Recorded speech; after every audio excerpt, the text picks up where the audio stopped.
Okay, so we've got a problem here.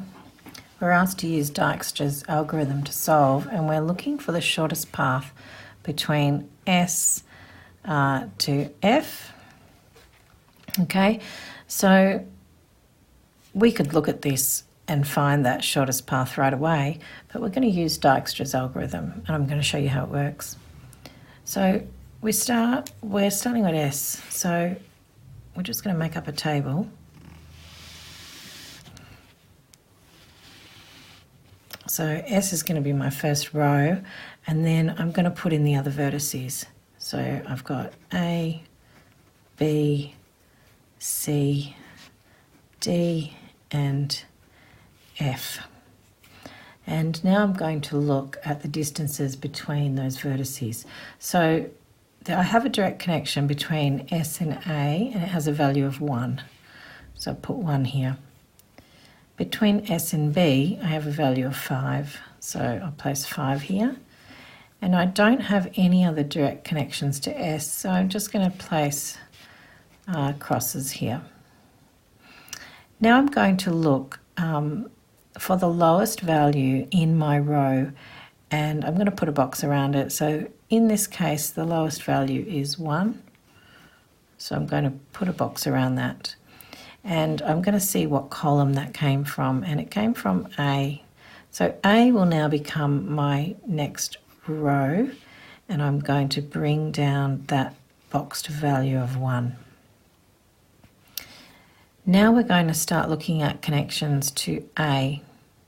So A, is there a connection between A and B? There's no direct connection, but I do have a value in here, so I'm actually just going to write this value of 5. I'm going to bring it down into this row.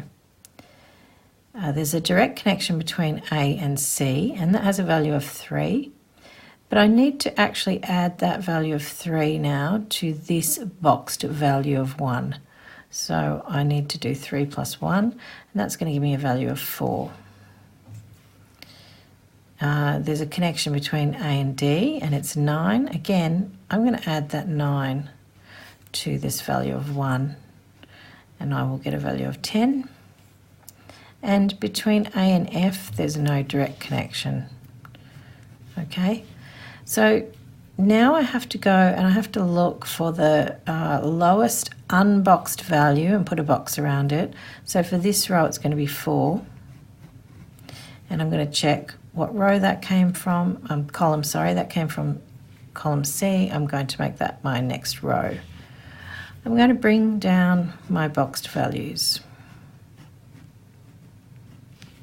Okay, so now I'm checking connections between C and B. So C and B, there's no direct connection, so again I'm just going to keep that value of 5. Between C and D, there is a connection, and the value is 4, and I'm now going to add that 4 to this value of 4, this boxed value of 4, and that's going to give me 8.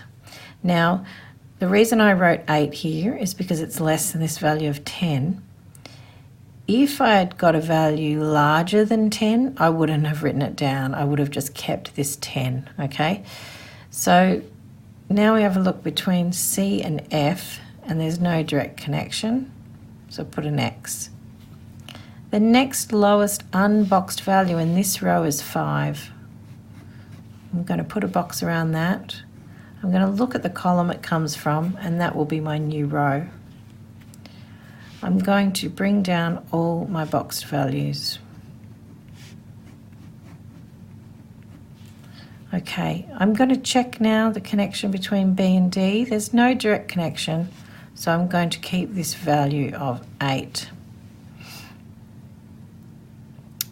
I'm going to look between B and F, and I have a value of 6. I'm going to add it to this last value that we boxed, so 6 plus 5, and that gives me a value of 11. Okay, so the next value that I'm going to put a box around, the next lowest value that's unboxed is 8, and 8 is in column D. D will become the next row. bring down all my boxed values.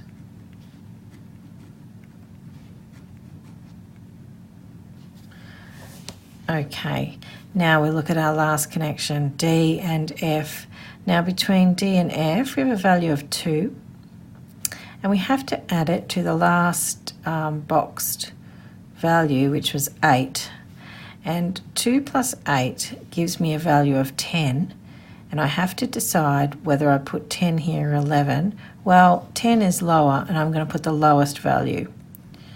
So I'm going to put 10, and it's the last unboxed value. I put a box around it, and we've now found that distance between S and F, and it has a value of 10.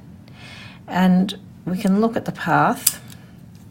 So the way that we do it when we're looking at the algorithm, okay, is I don't have a 10 above this. So what row am I in? I'm in row D. So I'll make a path over here to row D, column D, sorry. And then I'm going to go up and to the last value of 8 up here. Okay, and check what row I'm in now. I'm in row C. So I'm going to go across to column C. And then I'm just going to go up until the last value of 4. Now I'm in row A. I'll go across to column A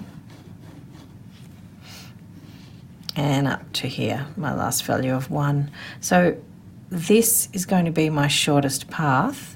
So it's from S to A to C to D and then to F. And if we have a look at our original graph, that makes sense because the shortest path is S, A to C, D and F, which gives us 1 plus 3 is 4, plus 4 is 8, plus 2 is 10. If we tried to go this way, it would be 5 plus 6 is 11, and that wouldn't be the shortest path.